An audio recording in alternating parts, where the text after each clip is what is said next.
Hello guys, so magandang araw. So nandito tayo sa Illinois Mulberry. So sobrang dami ng bunga guys. Tingnan nyo naman dyan. Oh, nag-start na silang mag-raid guys.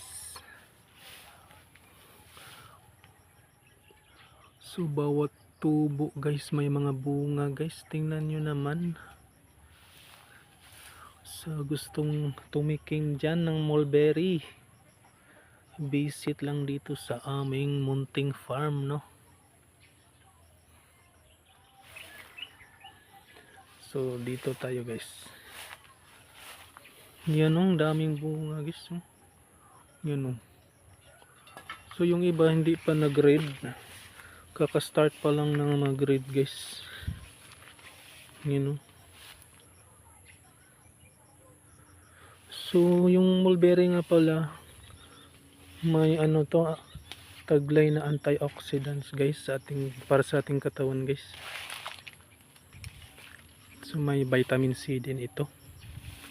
Yan oh, dami. Oh, wow, hitik sa bunga yung ating mulberry ngayon guys. So dito lang yan no, sa Hagbuyo, San Miguel guys.